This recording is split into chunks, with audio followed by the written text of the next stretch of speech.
friends! Welcome to my home. So I'm going to make macaroni and cheese today. Now, not the kind of macaroni and cheese you're thinking, not the kind that comes from a box. I think I might actually have one. I really used to like macaroni and cheese, especially with bacon. That was before my vegan days. And there might actually be a box somewhere in the pantry. But it is going to stay there for a very long time, or until someone comes over and likes mac and cheese and actually makes it. I will not. What I'm going to make is my version, my very own special version of mac and cheese using carrot. Yes, that does sound odd, but it really does work. It's pretty amazing. So what I'm going to do is I'm going to grate the carrots using my beautiful Kenwood, which I'm not endorsing, although I do think it's fantastic, but they're not paying me, so this is definitely not an endorsement. So I'm going to use my kitchen machine to make my carrots. I'm going to grate them, and then I'm going to blanch them. Now, most of the food I eat is raw. I really like raw food. I have a few health reasons why I'm really into raw food. I had a scare a few years ago, and since then I slowly changed my diet, lost weight, got really healthy, and now, well, I'm doing much better. And I will tell you about that someday in the future at some point.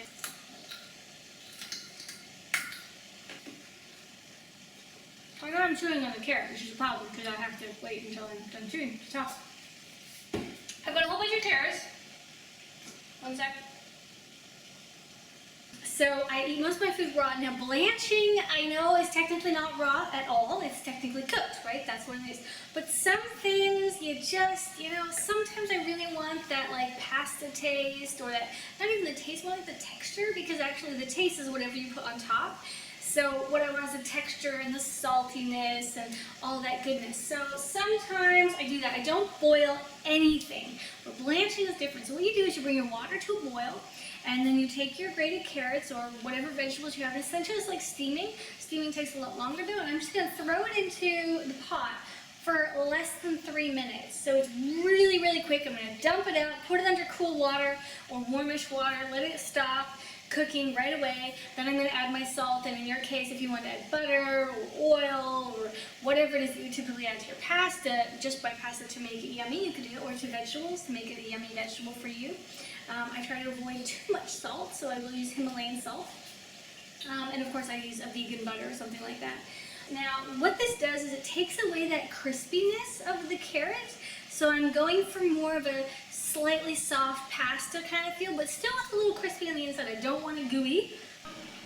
Yeah, oh, right. Okay, when I'm all done blanching, I'm all done doing the carrot part of this, then I'm going to make the mac and cheese part, which would be the cheese part. So then I'm going to make, again, using the kitchen machine, I'm going to use the processor, the food processor, and I'm going to whip together a creamy, cheesy, saucy thing to go on top.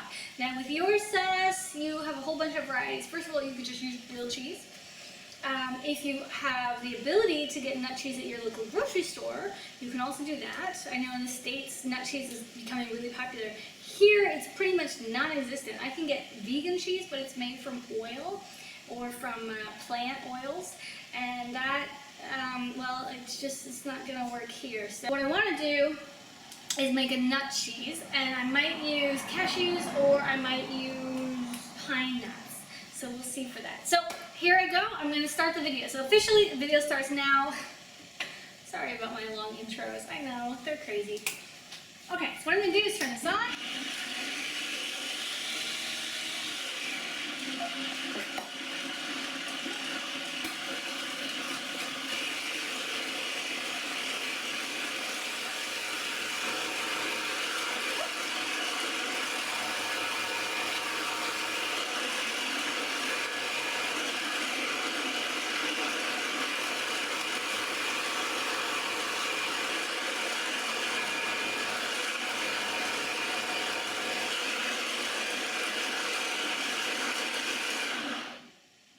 Voila! Woohoo! So that's what I got. Now that was about 1 kilo of carrots, and you can see they're finely grated. Not too small, a little bigger than fine, but pretty good. It actually looks just like cheese. I mean, I could practically, but I really want it cooked because I don't want like the crunchy. It comes out better when it's cooked. Pretty good like this too. You know what? I can make really good sauerkraut using carrots. I'll have to give you guys a video on how to do that. Fantastic. Okay, so we got a boil. Now I'm going to take my carrots and I'm going to slip them into the hot water. Alright, so I just want to blanch my carrots for about 3 minutes. Okay, so this is what I'm going to use to make my cheese, for my mac and cheese for my carrots, which are currently blanching, and they've got about 3 minutes in total to go. So I have my chickpeas, my peppers, my cashews, my nutritional yeast, my lemons, which I'm going to squeeze, 1 crushed garlic, some apple cider vinegar, and a pinch of salt. Now, these you can mix and mingle in any which way you want. Please never, never, never feel that my recipes are strict. With all of my recipes, anything I'm making is really to taste. So try it in multiple stages and see how it goes. Don't just go by my word and dump everything in, because I don't eat a lot of salt, I don't eat a lot of sugar, I eat very little oil, I eat no processed food. So my taste buds are going to be different from yours. So you might want it more salty, you might want it a little sweeter, you might want more garlic, but less. I do really like hot food, and there's nothing particularly hot about this cheese. Okay, so with these ingredients, I have cashews. Now I want to make a cheese and I want it really nice and soft. So what I've done for breakfast, for my coffee in the morning, I made a cashew milk or cashew cream. Now you can go back and check the video on how to make cashew cream. Essentially, I'm just taking the cashews, I'm blending them in water in a little food processor or a little blender and getting like a really thick kind of cashew cream. So that's essentially what my cashews are going to turn into. I would like them to be done first in a different machine, like in a blender, so they're really nice and liquid, and then I'm not going to worry about the grittiness, because if I do it like this and I throw it all at once, this, it might work, but it might not, and they're not soaked, so that would be a problem too. Now, if you have problems eating nuts, if you find that they make you a little bloated, always soak your nuts before you eat nuts. Okay, so I'm going to take my cashews and my cashew cream, I'm going to swap them out one to one. So now I have a really smooth setup. So what I want to do is toss in the chickpeas, and then the peppers. I could cut them if I want, but this guy's pretty good. Then I will toss in the cream and the nutritional yeast. Now after this, the lemon juice, the garlic, the apple cider vinegar, and the salt, that's where I'll try it a few times and see how it tastes, because it might be this, might, I'll just see how it goes. When looking for nutritional yeast, this is like a cheesy, powdery yeast. It's not cheesy at all, but it tastes kind of cheesy. Look for the best, most highest quality nutritional yeast you can find, or something you like if you're used to something else. This one I found here, and it's horrible. It works in things, but I do not like it, so I really try to use it as little as possible. I'm searching for a really good nutritional yeast, and when I was in Canada for most of the winter, they had beautiful nutritional yeast. It was so yummy. It was like eating cheddar. It was gorgeous. Really, really enjoyed it. And then the stuff I get here in Germany, it sucks. So bear with me. I'm going to throw this all in the blender. It'll be a little more noisy for a moment, and then I'm going to show you what it looks like when I'll put it all together. So let's start.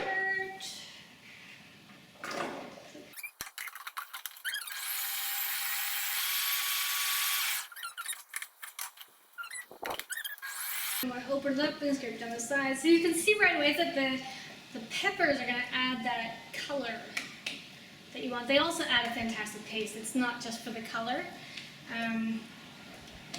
They're really, really good. If you can get peppers right out of your garden, Brock, your peppers, for example, right out of the garden, sound really good.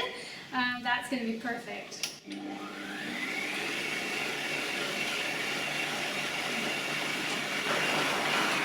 Oh, it's looking good, looking good, looking good. So additionally, what I want just to do to change up this recipe for me personally is some of those blanched carrots, I'm going to throw them in too.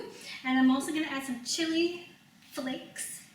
And I'm going to add 2 pieces of sun-dried tomatoes. So that's my own way of spicing it. What I have here is going to be fantastic, and that's a really good base. And I recommend trying it too, but I want to change it up a little bit. So I'm going to add these bits and pieces in as 1 scoop of hot carrots going in. hot, and 2 pieces of hot sun-dried tomatoes, which in order to soften up, I just threw them into the carrots just for like 20 seconds right before I dumped out the carrots. I don't want to lose any of the flavor, although it's okay if some of the flavor ends up in the carrots, but I don't want them to get too soft. So 2 scoops, in it goes, and I'm going to close it back up. Twist, click, and twist again. Turn it on.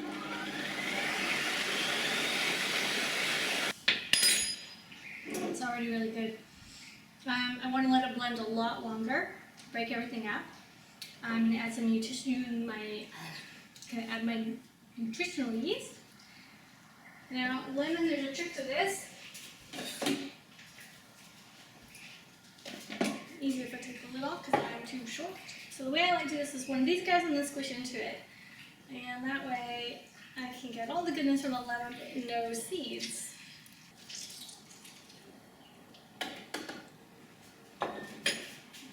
I'm going to start with half and taste it. See how it goes. I do want to throw in my garlic. That was a pretty big chunk of garlic, and I just squashed it with a knife. And I'm going to add a tiny bit of apple cider vinegar. By tiny bit, I mean like a tablespoon maybe. Just to taste, and I'll see how it goes. Because the apple cider vinegar and the lemon is really going to change the taste. So we'll turn it back on. Okay, so it's all done blending, and at this point I'm going to add in my cashew cream and some chili flakes, crushed without seeds chilies. So in goes this.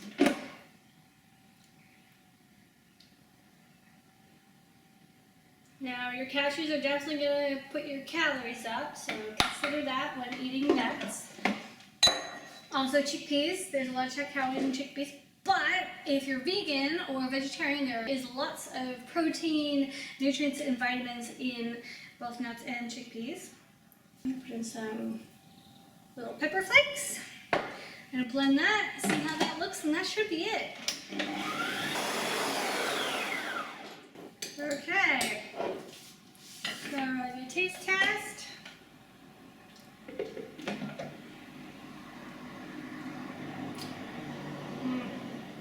That's really good. That is really good. Now if you'd like, you can add more cashews, make it creamier. You can add a zucchini. Chop up the zucchini, also makes it creamier without calories, or with very, very little calories. You could add more salt, of course. Once you start making dip, you'll find that it's really, really easy. And the difference, this is interesting, the difference between dips, soups, and sauces is only really the consistency. So essentially, if I add more water or more lemon juice or whatever it is, if I make it thinner, this would become a nice carrot, nut, chickpea kind of bean soup. So here's my final carrots. I'm sorry, that's not carrots. So here are my final red mealy things that happen to be carrots, but we won't say that. And this is my cheesy sauce.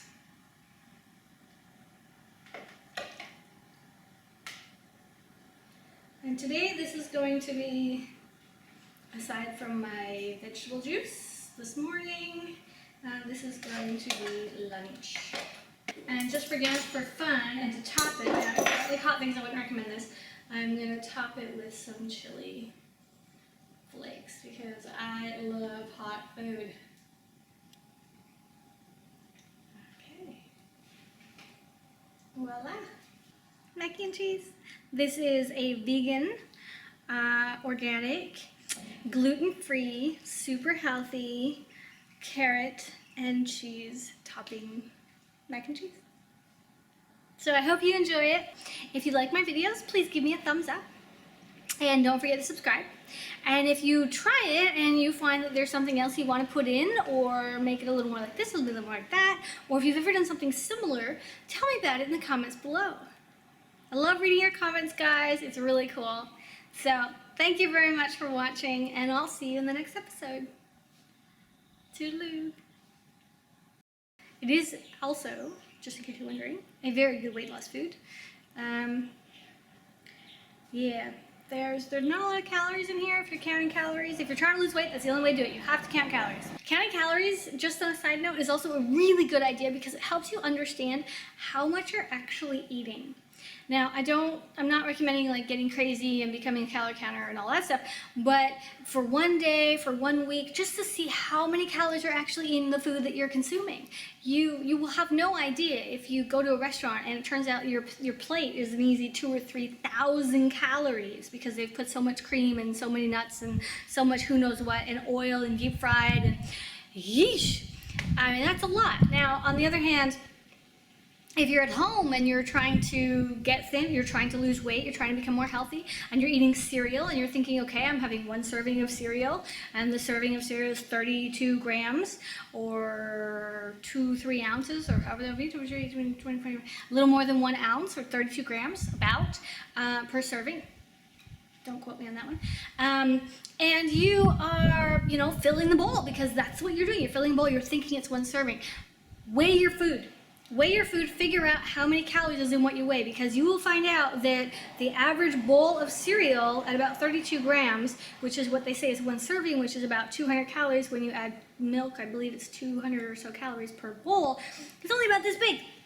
That's it. It's like half a cup. It's really, really tiny. You have to weigh your food so you know what you're eating, how much you're eating. That's a really big step. Gaining control of your life and what you put in your body and how much you eat is figuring out what you're eating and how much you're eating. So it's not as simple as saying, well, I'm not going to eat that, I'm not going to eat that, because in the end, you're going to want to eat these foods, and you are allowed to eat these foods. These are, if you like it, then go ahead and eat it.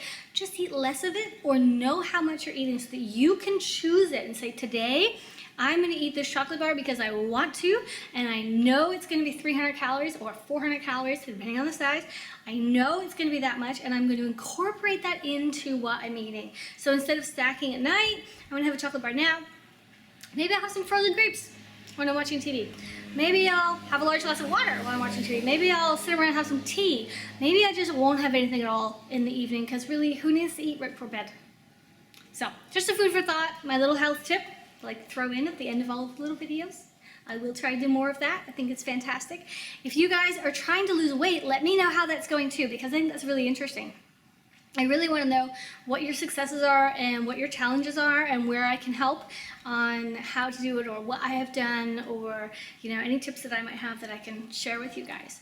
So this smells really, really good, and I'm so tempted to go eat it, so I have to say goodbye. Thanks for watching. I'm gonna dig in. Toodaloo.